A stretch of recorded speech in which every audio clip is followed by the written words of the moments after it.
देखो भाई, आज जो टाइप्स ऑफ एंगल हम लोग पढ़ रहे थे, अगर जो लोग आज शो करके आए हुए हैं यहाँ पे, मान लो कि शो करके पहुंचे हुए हैं क्लास में आज, तो एक बार अपना नींद खोल लेंगे। समझ में आ गया? इसलिए बोल रहे हैं हम कि नींद सो करके मान लो 10 दिन बाद तुम क्लास में आज पहुंचा, तो पहुंचने का कोई उपाय नहीं है। हमसे जितना वो बन पाएगा पीछे वाला क्लास में हम कराएंगे, ठीक है। अगर जो जिनको ज़्यादा दिक्कत है वो जाकर के, तो फैसिलिटी अवेलेबल है कि मास्टर तुम्हारे पास वीडियो भी डाल रहा है, यूट्यूब पे भी मास्टर अवेलेबल है। तो इसी मास्टर के जाकर के वीडियो बार बार कर रहे हैं कि जो नहीं सब्सक्राइब किया उसको जबरदस्ती चैनल सब्सक्राइब करवाओ, कि सब्सक्राइब करो भाई, और इस वीडियो को बार बार जाकर के देखो, फायदेमंद पहुंचेगा, ठीक है। और टॉपिक चेंज हो गया। आज का जो टॉपिक है हम लोग का टाइप्स ऑफ एंगल फिनिश हो गया है। टोटल जितने टाइप्स के एंगल को पढ़ाए हैं वो सबको बार बार रिविजन कर लो। एक बार बार रिविजन करेगा तो माइंड में सेट हो जाएगा। करना कुछ नहीं है, बार जाकर के वीडियो देखो एक बार और क्वेश्चन को बनाओगे तो समझ में आ जाएगा, ठीक है। टॉपिक बदला हुआ है, वही लाइन्स एंड एंगल्स चल रहा है क्लास 9 का, और सम एंगल्स रिलेशंस। ये टॉपिक इसलिए दिया गया है क्योंकि टाइप्स ऑफ एंगल, सारे टाइप्स के एंगल को पढ़ा दिए। अब कुछ हम एंगल के बीच में रिलेशंस को पढ़ेंगे। देखिए, जैसे पहला रिलेशंस का मतलब हो गया कि एंगल के साथ किसी और टर्म के बारे में रिलेशन को समझेंगे। और पहला जो टॉपिक पॉइंट होगा इसमें हम लोग का टॉपिक सम एंगल रिलेशन में पॉइंट नंबर फर्स्ट लिखेंगे पहला, एडजेसेंट एंगल। वैसे देखो, ये एडजेसेंट एंगल जो लिख रहे हैं ये कोई टाइप्स ऑफ एंगल में नहीं जाएगा, लेकिन हम लोग इसलिए इसको अलग रखे हुए हैं। ये कोई टाइप्स ऑफ एंगल में नहीं जाएगा, तो एडजेसेंट। चलो देखो, तो एडजेसेंट एंगल को समझेंगे कि एडजेसेंट एंगल होगा क्या। एडजेसेंट एंगल के बाद में जस्ट हम लोग लीनियर पेयर ऑफ एंगल को समझेंगे।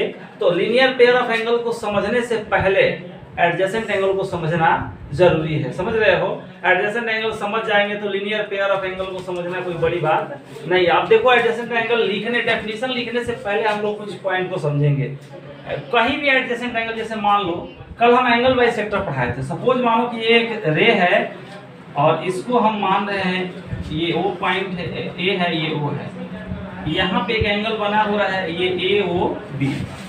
कल बताए थे कि एक इसके, मान लो कि इसके बीच से एक हम एक एंगल ऐसे ड्रॉ कर दिए, ये रे ड्रॉ किए हैं ओसी। तो कल बताए थे कि एंगल बाइसेक्टर पढ़ाए थे।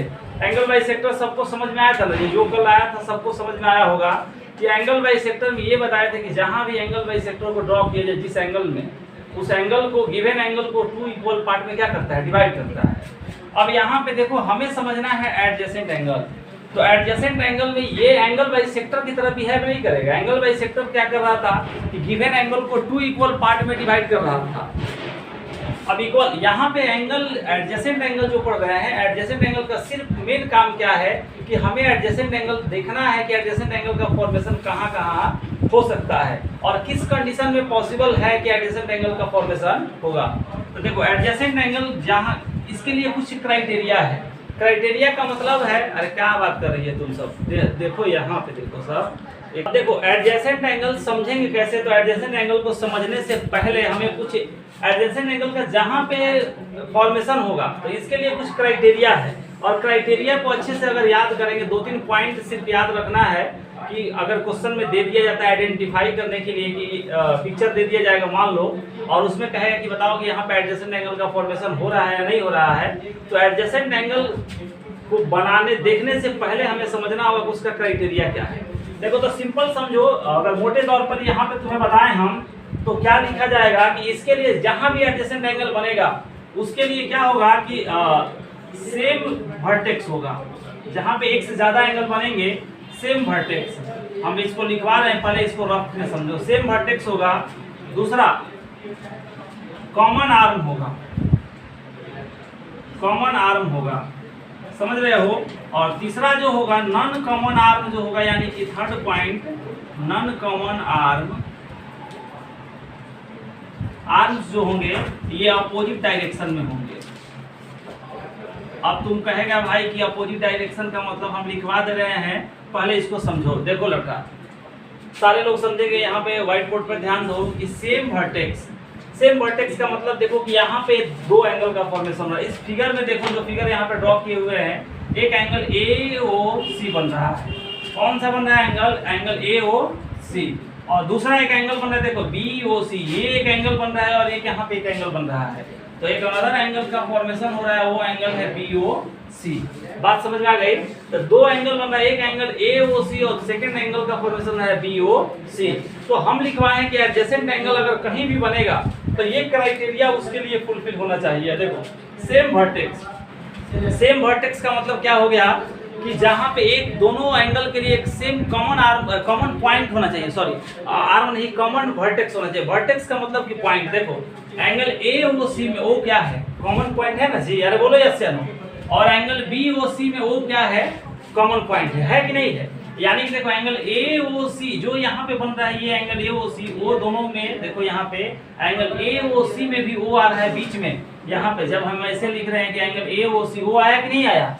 बोलो यस या नो, बोलो पीछे वाले समझ आ रहा है? और दूसरा जो एंगल बन रहा है BOC, तो वो भी यहाँ पे कॉमन आ रहा है। यानी कि पहला कंडीशन इस फिगर में हमें मिल गया कि सेम वर्टेक्स है। सेम वर्टेक्स का मतलब हो गया कि दोनों के लिए एक सेम वर्टेक्स होना चाहिए, वो सेम वर्टेक्स है। दूसरा ना एक कॉमन आर्म होना चाहिए। कॉमन आर्म का मतलब क्या हो गया कि दोनों एंगल के लिए, अगर दो एंगल बन रहा है तो दोनों एंगल के लिए हमें एक आर्म जो होना चाहिए वो कॉमन होना चाहिए। कॉमन का मतलब क्या कि वो पहले वाले एंगल में भी काउंट हो और दूसरे वाले एंगल में भी कंसीडर किया जाए। जैसे मान लो यहाँ पे देखो एंगल AOC में OC क्या है? एक साइड आर्म है ना जी। अरे भाई देखो इस एंगल में, इस फिगर में AOC, तो ये OC कंप्लीट है, एक आर्म हुआ कि नहीं हुआ? और एंगल दूसरे एंगल इस तरह से देखा जाए एंगल BOC, तो OC यहाँ भी कॉमन है कि नहीं है? यानी कि OC जो है दोनों AOB में बीच में आ रहा है कि नहीं आ रहा है? ऐसे अगर यहाँ से दिक्कत हो रहा है तो यहाँ से समझो। एंगल देखो ये AOC में OC यहाँ पे कॉमन दिख रहा है, एंगल BOC में OC कॉमन दिख रहा है, तो ये क्या हो गया? एक कॉमन आर्म हुआ कि नहीं हुआ? अरे बोलो यस या नो। और देखो तीसरा, यानी कि थर्ड कंडीशन क्या होगा भाई कि नॉन कॉमन आर्म जो होंगे वो अपोजिट डायरेक्शन में होंगे। नॉन कॉमन आर्म का मतलब क्या कि वो अपोजिट बोलो या चाहे डिफरेंट बोलो, कोई जरूरी नहीं है कि वो दोनों अपोजिट ही में रहेगा, और डिफरेंट डायरेक्शन में रहेंगे। तो डिफरेंट डायरेक्शन में रहने का मतलब क्या? देखो non common arm, non common arm कौन है? एंगल AOC में OB से कोई मतलब है क्या? जो हम एंगल एक बार थोड़ा सा रफ कर रहे हैं उस बात को समझो। जैसे मान लो कि हम यहाँ पे लिख रहे हैं, अगर एंगल हम लिख रहे हैं कि AOC, बात समझ में आ रही है ना जी, और दूसरा एंगल लिख रहे हैं कि एंगल BOC। AOC में जब AOC को लेकर चल रहे हैं तो उसमें OB का कोई इंपॉर्टेंस है क्या? OB बाहर हो जा रहा है, किनारे पे है कि नहीं है? जब एंगल हम AOC लिख रहे हैं तो इसमें कहीं OB दिख रहा है? तो वो नहीं दिख रहा है। यानी कि एंगल AOC के लिए OB क्या हुआ? नॉन कॉमन हुआ। अगर यहाँ पे देखो एंगल BOC में, देखो यहाँ पे BOC में, तो क्या OA का कहीं आ रहा है बात? यानी कि साइड जो आर्म OA दिख रहा है एंगल BOC में कहीं इंक्लूड हो रहा है क्या? नहीं हो रहा है, तो ये नॉन कॉमन होगा। नॉन कॉमन का मतलब हो गया कि इस एंगल BOC के लिए OA का कोई इंपॉर्टेंस नहीं है। OA जो है किनारे पर पड़ा, अगर मान लो कि ये नहीं रहता तो भी तो बात सही था ना? अरे बोलो हाँ यार। लेकिन यहाँ पे हम समझा रहे हैं जो जिस बात को एडजेसेंट एंगल को, तो एडजेसेंट एंगल को समझने से पहले हमें तीन बात को ध्यान में रखना है। ये वाला फिगर जो हम बनाए और यहाँ पे जो ये कंडीशन बता रहे हैं इसको हम अच्छे से लिखवा दे रहे हैं कि कहाँ पे एडजेसेंट एंगल का फॉर्मूला समझना जरूरी है। अगर नहीं समझेंगे तो हम इसका यूज क्वाड्रिलेटरल में करेंगे, फिर इसी चैप्टर में करेंगे, लाइन्स एंड एंगल्स में करेंगे। जब थ्योरम को प्रूफ करेंगे तो उस समय नॉन कॉमन आर्म बोलेंगे तो नॉन कॉमन आर्म सोचेगा भाई कि नॉन कॉमन आर्म किसको बोला जा रहा है। तो नॉन कॉमन आर्म समझना है कि नॉन कॉमन आर्म जब भी होगा पहले वाले से दूसरे वाले का कोई रिलेशन नहीं रहेगा, दोनों एक दूसरे डिफरेंट डायरेक्शन में होंगे। वो अपोजिट भी हो सकता है और डिफरेंट डायरेक्शन में भी। डिफरेंट का मतलब क्या? एक इधर जा रहा है तो दूसरा उसके जस्ट किसी डायरेक्शन में जा रहा है, सेम डायरेक्शन में नहीं होगा। ये बात सबको समझ में आ रही है कि नहीं आ रही है? बोलो जी लड़के पीछे से, अरे बोलो हाँ या ना, जोर से बोलो। सब समझ में आ रहा है कि नहीं आ रहा है? अब यहाँ भी डाउट रहेगा तो फिर अब कहाँ समझ में आएगा? समझ रहे हो? पीछे वाले बोलो, कोई दिक्कत है? अब इसका डेफिनेशन लिख लिया जाए। समझ में आ गया? हम लोग समझ गए कि एडजेसेंट एंगल कैसे बनेगा, एडजेसेंट एंगल का कंडीशन क्या होगा। अगर एडजेसेंट एंगल कहीं बन रहा है तो उसको कैसे हम आइडेंटिफाई करेंगे? तो आइडेंटिफाई करने के लिए कुछ हमको तरीका समझना होगा ना जी। अगर तरीका नहीं समझेंगे तो ऐसे ही बैठ करके आप अंदाज पे कुछ भी बोलते रहेगा सब, तो उससे बोलने से एडजेसेंट एंगल नहीं ना समझ में आ जाएगा। बोलो लड़की यार शांत क्यों बैठी है तू? नहीं बोल रही है? समझ में आ गया? अब देखो एडजेसेंट एंगल कैसे लिखेंगे हम। यहाँ पे इसका डेफिनेशन लिख लिया जाए। Two angles are adjacent.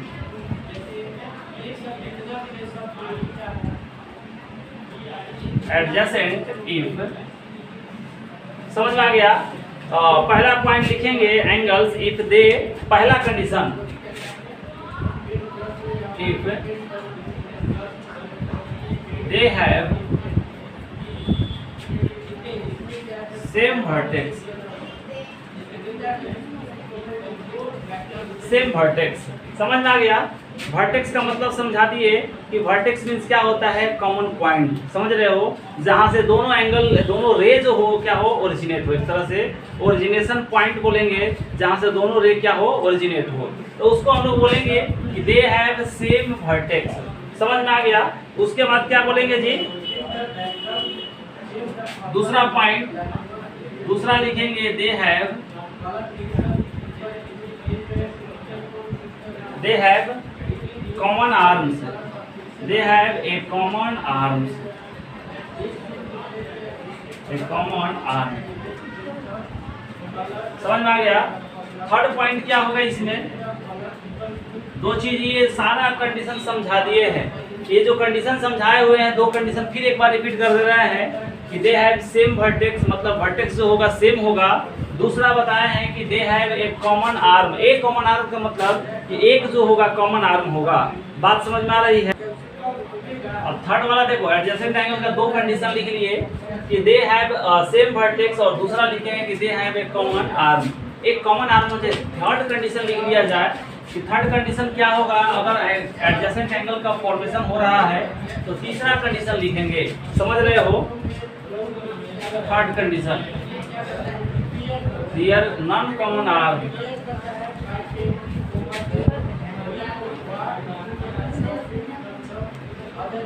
There non common arms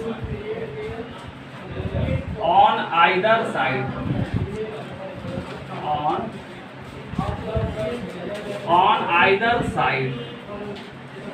इसको फिर एक बार फिगर से समझा दे रहे, पहले इतना लिख लो, there non common arms are on either side of the, either side of the, थोड़ा सा जोड़ लो इसमें, either side of the common arm, common arm.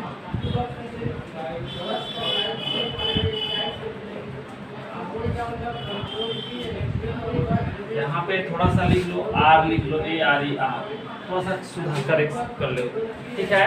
इसको लिख लो थोड़ा सा, फिर से एक बार देखो, their non common arms, are लिखे हैं, are on either side of the common arm, ठीक है। ये तीन कंडीशन एकदम मस्ट है कि होना चाहिए। अगर ये तीन कंडीशन कहीं भी दिख रहा है किसी भी एंगल्स के फॉर्मेशन में, तो हम लोग बोल सकते हैं कि वो जो दोनों एंगल जो है एक दूसरे का क्या है, एडजेसेंट एंगल है। किसी को कोई डाउट है, एडजेसेंट एंगल समझना, एक बार फिगर से समझा दे रहे हैं हम, इसको रफ कर सकते हैं, कर दें, सबका हो गया। चलो अब देखो एडजेसेंट एंगल एक बार फिर से समझा दे रहे हैं फिगर के थ्रू, सब लोग को क्लियर हो जाए। एडजेसेंट एंगल समझना जरूरी है, और एडजेसेंट एंगल समझ जाएंगे तो हम लोग लीनियर पेयर ऑफ एंगल समझ जाएंगे। देखो जी, फिर से एक बार फिगर के थ्रू समझ लिया जाए। ये एक क्या है, आर, यहाँ पे ये एक रे हो गया, इसको ओ ए माने, और ये है ओ बी। एडजेसेंट एंगल बन रहा है, यहाँ पे अभी फाइनली ए ओ बी एक ही एंगल बन रहा था, हम एक यहाँ से ऐसे रे ड्रॉ कर दिए, और इस रे को बोला जा रहा है ओ सी। कोई डाउट है किसी को? अब ये पूछ रहा है कि बताओ कि अगर ऐसा फिगर दे दिया गया और यहाँ पे पूछा जा रहा है कि angle AOC, angle AOC and angle BOC, ये पूछा जा रहा है। देखो angle AOC and angle BOC are adjacent angle, समझ रहे हो? क्वेश्चन मार्क लगा दिया जाए कि angle AOC and angle BOC are adjacent angle, तो हम अपने बेस पर हमसे पूछा गया कि AOC और BOC क्या एडजेसेंट एंगल है दोनों, तो हम कैसे बता सकते हैं कि ये दोनों एडजेसेंट एंगल है? तो एडजेसेंट एंगल के लिए वही तीन क्राइटेरिया हम देखेंगे कि भाई एंगल AOC और BOC बन रहा है, तो ये दोनों एडजेसेंट एंगल अगर होगा तो उसके लिए तीनों क्राइटेरिया फुलफिल होना चाहिए, यानी कि तीन, एक कॉमन आर्म होना चाहिए। कॉमन आर्म हम देखें, इसको देख करके ही बता सकते हैं। देखो इसमें कॉमन आर्म कौन सा होगा? OC, यहाँ भी क्या है? OC, तो ये कॉमन आर्म हुआ कि नहीं हुआ? दूसरा हम बताए थे कि दे हैव सेम वर्टेक्स, तो सेम वर्टेक्स का मतलब क्या कि इसमें एंगल AOC में भी O मिल रहा है, सेम पॉइंट है, एंड एंगल BOC में भी हमें वो दिख रहा है। तो ये क्या है, ये सेम वर्टेक्स है या नहीं है? दो कंडीशन मिल गया। और तीसरा कंडीशन लिखवाया है मास्टर कि थर्ड कंडीशन जो होगा, यानी कि दो नॉन कॉमन आर्म्स होंगे और दोनों आइदर साइड होंगे, यानी कि दोनों का डायरेक्शन क्या होगा, डिफरेंट होगा। समझ में आ गया? अब नॉन कॉमन आर्म कौन होगा? नॉन कॉमन आर्म यहाँ पे देखो, OA एक नॉन कॉमन आर्म और OB नॉन कॉमन आर्म है। OB इधर इस डायरेक्शन में उसका है डायरेक्शन, तो OA रे का ऐसे डायरेक्शन है, दोनों अलग अलग डायरेक्शन में है कि नहीं है, डिफरेंट डायरेक्शन में है। और दोनों ये कॉमन आर्म के आइदर साइड है। आइदर साइड का मतलब क्या कि दोनों तरफ है। बात समझ में आ गया? आइदर साइड समझ रहे हो ना? आइदर साइड का मतलब हो गया कि दोनों तरफ है। देखो ये OC एक कॉमन आर्म है, तो OC के इस साइड में नीचे में OB है और OC के ऊपर में ये क्या दिया गया है, OA है। तो दोनों ये आइदर साइड हुआ या नहीं हुआ? एक ही तरफ नहीं ना है जी। कॉमन आर्म के दोनों तरफ होना चाहिए, आइदर साइड होना चाहिए नॉन कॉमन आर्म। तो उस केस में ये जो एंगल का फॉर्मेशन होगा, ये एडजेसेंट एंगल होगा। उम्मीद कर रहे हैं कि सबको समझ में आया होगा। हमको नहीं लग रहा है कि इससे बेहतर तुमको मिलेगा, जितना है उतना तुमको बताया जा रहा है। एडजेसेंट एंगल में इससे ज्यादा पढ़ना भी नहीं है। एडजेसेंट का सारा क्राइटेरिया तुमको बता दिए। आइडेंटिफाई क्या है, एडजेसेंट एंगल को किस तरह से आइडेंटिफाई करोगे, थोड़ा सा वीडियो लंबा होगा, समझ रहे हो? क्लास ये बेसिक चीज है, इसलिए लाइन्स एंड एंगल्स को हवा में नहीं उड़ाया जा सकता है। जैसे तैसे पढ़ाना रहता तो इंट्रोडक्शन में ही इतना तुमको पढ़ाया जा रहा है। समझ में आ गया? इसलिए अगर जैसे तैसे केवल डेफिनेशन लिखवा के छोड़ देना रहता तो फिर तो एक दिन क्लास काफी है इंट्रोडक्शन के लिए। एक दिन में इंट्रोडक्शन करो, एक दिन में 2-3 को थ्योरम बता दो, फिर उसके बाद क्वेश्चन कराओ, चैप्टर फिनिश। लेकिन ये बहुत यूजफुल चैप्टर है। समझ में आ गया? इसलिए इसको पहले इस फिगर को नोट डाउन करो कॉपी पर, फिर आगे बता रहे हैं। पूरा लिखवा है। तो टॉपिक है हम लोग जो अभी पढ़ रहे थे कि कौन सा, एडजेसेंट एंगल्स। एडजेसेंट एंगल को बिल्कुल हम लोग समझ लिए हैं। और ये टॉपिक है कौन सा, लीनियर पेयर ऑफ एंगल्स। ये सब बेसिक चीज है। इसको लाइंस एंड एंगल्स में बार बार बोल रहे हैं कि 2 चैप्टर सिर्फ पढ़ लो, मास्टर के कहने पर 2 चैप्टर पढ़ लो। अगर ये ज्योमेट्री में फायदा नहीं पहुंचा दिया तो फिर मास्टर को जो कहोगी सो मास्टर सुनने के लिए क्या है, तैयार है। बिल्कुल बता रहे हैं कि 2 चैप्टर सिर्फ, अगर 9th क्लास के ज्योमेट्री को या 10th हो चाहे आगे कॉम्पिटिटिव एग्जाम, जिस चैप्टर के ज्योमेट्री को समझना है, अगर 2 चैप्टर जिस स्टूडेंट का कमांड है, जैसे कौन सा, लाइंस एंड एंगल्स और कॉन्ग्रुएंसी ऑफ ट्रायंगल, ये दोनों क्लास 7th में भी पढ़ना था। इंट्रोडक्शन वाले शुरू दिन ही फर्स्ट डे बताए थे, लेकिन बच्चा पता नहीं पढ़ा है या नहीं पढ़ा है। हमको 9th क्लास में तुम लोग मिले हो तो 9th क्लास में इसको बेहतर से बेहतर तरीके से समझाने की कोशिश कर रहे हैं कि तुम्हें अच्छा से अच्छा कंटेंट दिया जाए। समझ रहे हो? वो हर जगह अवेलेबल हो। अपने से पूरा कोशिश एफर्ट लगा रहे हैं। अब बाकी समझना तुम्हारे ऊपर डिपेंड करता है कि तुम समझ रहे हो या नहीं समझ रहे हो। लीनियर पेयर ऑफ एंगल समझ कैसे समझेंगे, ये अभी हम लोग एडजेसेंट एंगल को समझे थे। ये बिल्कुल एडजेसेंट एंगल से ही मिलता जुलता इसका डेफिनेशन भी है और बिल्कुल वही कॉन्सेप्ट है। वहाँ पे आइदर साइड का कॉन्सेप्ट आ जाता था, डिफरेंट डायरेक्शन का आता था। यहाँ पे हम डेफिनेशन जब लिखवाएंगे तो अपोजिट डायरेक्शन की बात करेंगे। समझ में आ गया? तो थोड़ा सा लिखो, यहाँ पे इसके डेफिनेशन को लिखो। लिखेंगे, लिखते चलो, थोड़ा सा तेजी से पेन चलाओ। 2 एडजेसेंट एंगल्स लिखो जी सब लोग। 2 एडजेसेंट एंगल्स, तो क्यों नहीं लिख रहा है सब, लिखो थोड़ा सा जल्दी से। 2 adjacent angles are said to form a linear pair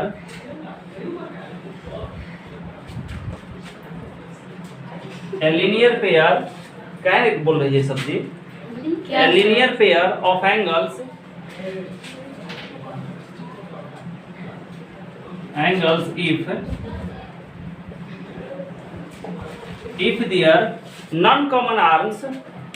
if their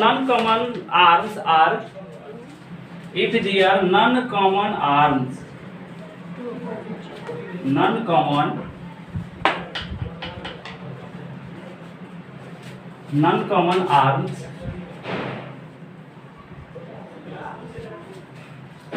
are opposite। लिख लो, इतना नोट करो पहले। या अपोजिट के बाद थोड़ा सा इसमें ऐड कर सकते हो, अपोजिट के बाद में अपोजिट रेज हम समझाते रहे। लिख लो इसको, अपोजिट रेज हो गया। इसको समझा दे रहे हैं कि लीनियर पेयर का मतलब क्या होगा, लीनियर पेयर ऑफ एंगल्स का फॉर्मेशन कैसे होगा, किस एंगल को हम लोग लीनियर पेयर ऑफ एंगल्स बोलेंगे। समझ में आ गया? पहले इतना डेफिनेशन नोट डाउन कर लो, फिर उसके बाद में मास्टर तुम्हें समझाने जा रहा है कि लीनियर पेयर ऑफ एंगल का फॉर्मेशन कैसे होगा। इसको इरेज करें हम यहाँ से। हम अभी जो पढ़े थे कि क्या पढ़े थे, एडजेसेंट एंगल के बारे में पढ़े थे। अब इस लीनियर पेयर ऑफ एंगल के बारे में समझेंगे। जैसे मान लो कि ये एक रे है और एक इधर भी रे है, ये वाला रे, दोनों एक रे है। यहाँ पे मान लो कि एक लंबा सा लाइन हम पहले इसमें बना दे रहे हैं, ये एक है और यहाँ पे एक पॉइंट है O, ये पॉइंट है A और इसको हम मान लिए ये B। समझ में आ गया? अभी हम एडजेसेंट एंगल को समझे तो एडजेसेंट एंगल यहाँ पे देखो, यहाँ पे क्या लिखवाया गया है कि अपोजिट जो नॉन कॉमन आर्म्स होंगे वो अपोजिट रे से मिलकर फॉर्मेशन होगा। समझ रहे हो? और एक मान लो कि एक रे है जो इसके ऊपर इस तरह से स्टैंड है और इस रे को OC बोला गया है। समझ रहे हो? तो लीनियर पेयर का फॉर्मेशन होगा कहाँ? देखो, ये एक कॉमन आर्म है, यहाँ पे ये OC जो है इसके ऊपर स्टैंड है कि नहीं है जी, AB के ऊपर। यहाँ पे जो नॉन कॉमन आर्म का मतलब क्या है, अगर दो को देखो, दो एंगल बन रहा है। एक एंगल AOB, AOC का बात किया जाता है, ये वाला एंगल है AOC। दूसरा एंगल बन रहा है BOC, BOC की बात, BOC के बारे में बोला जाता है, ये वाला एंगल बन रहा है कि नहीं बन रहा है यहाँ पे? तो एंगल AOC और दूसरा एंगल बन रहा है BOC यहाँ पे। तो ये जो हुआ OC क्या हुआ, OC एक कॉमन आर्म हुआ कि नहीं हुआ? यानी कि एंगल अभी बात बताए थे एडजेसेंट एंगल में कि एंगल AOC एंड अगर एंगल BOC की बात की जाए, BOC की, तो देखो यहाँ पे OC और OC दोनों के लिए क्या आया, कॉमन आर्म आया। नॉन कॉमन आर्म कौन सा है? नॉन कॉमन आर्म यहाँ पे दिख रहा है OA इधर है और ये OB है इस साइड में, है कि नहीं है? OB जो दोनों एक दूसरे के अपोजिट रे से मिलकर बना हुआ है। OA इधर है तो इसके जस्ट अपोजिट में OB रे है कि नहीं है? तो यहाँ पे जो पूरा ये एंगल बनेगा, ये वाला पूरा कंप्लीट एंगल जो यहाँ पे मार्कर को जो बार बार मूव करा रहे हैं, ये वाला देखो डार्क जो कर रहे हैं, ये पूरा का पूरा एंगल जो होगा ये लीनियर पेयर ऑफ एंगल बोला जाएगा। यानी कि लीनियर पेयर ऑफ एंगल दोनों को कंबाइंड फॉर्म में बोलेंगे, एंगल AOC और प्लस में एंगल BOC, ये दोनों मिल करके लीनियर पेयर होगा। क्या होगा? लीनियर पेयर ऑफ एंगल होगा। यहाँ तक बात समझ में आ रही है कि नहीं आ रही है? और दोनों का वैल्यू जो होगा लीनियर पेयर ऑफ एंगल का, ये एक स्ट्रेट एंगल के बराबर होता है। यानी कि इसको फाइनली ऐसे भी लिखा जा सकता है कि angle AOC plus angle BOC equals to कितना होगा, 180 डिग्री। इसको बाद में हम लोग एक बार प्रूफ करेंगे, लेकिन अभी के लिए सिर्फ वैल्यू को समझना जरूरी है कि हम सिर्फ वैल्यू को समझेंगे कि ये वैल्यू कितना काम का है अगर लीनियर पेयर ऑफ एंगल बनेगा। तो देखो जी, तो ये हुआ हम लोग का linear pair of angles. Linear pair of angle का कॉन्सेप्ट समझ में आ गया होगा। बिल्कुल एडजेसेंट एंगल की तरह मिलता जुलता है। और हाँ, एक मिनट का टाइम तुम लोग को डिस्टर्ब करेंगे, इसमें कोई दिक्कत है किसी को? भाई देखो, जो लोग भी नहीं पढ़ रहे हैं, समझ में आ गया? यानी कि 1-2 मिनट का टाइम बस सिर्फ डिस्टर्ब करेंगे। जो लोग पहली बार इस वीडियो को देखेंगे, कम से कम एक बार चैनल को सब्सक्राइब कर देना और वीडियो को लाइक कर देना जरूर, ठीक है? 2 मिनट, अगर तुमको इतना देर में 20 मिनट या 25 मिनट का जो भी टाइम ड्यूरेशन हो, अगर इतना देर के क्लास में अगर मास्टर 2 मिनट का भी रियल का काम किया होगा कि 2 मिनट भी तुमको बढ़िया से पढ़ाया होगा, 2 मिनट भी समझ में आया होगा ना किसी को, तो एक बार जरूर चैनल को सब्सक्राइब करो, वीडियो को शेयर करो और लाइक कर दो, ठीक है? क्योंकि अगर 15-20 मिनट में हमको नहीं लग रहा है कि 2 मिनट भी तो कोई ना कोई कितना भी मास्टर बेकार हो, तो 2 मिनट तो जरूर बढ़िया कोई बात जरूर बता के निकला होगा इस 15-20 मिनट के क्लास में, ठीक है? तो लीनियर पेयर ऑफ एंगल्स, इसके बाद में हम लोग कल vertical opposite angle next video में देखेंगे हम लोग नेक्स्ट क्लास में, उसके बारे में डिस्कस है। फिर एक्सिम और थ्योरम को फिर आगे थ्योरम प्रूफ कराएंगे और आगे क्लास कंटिन्यू होगा, ठीक है?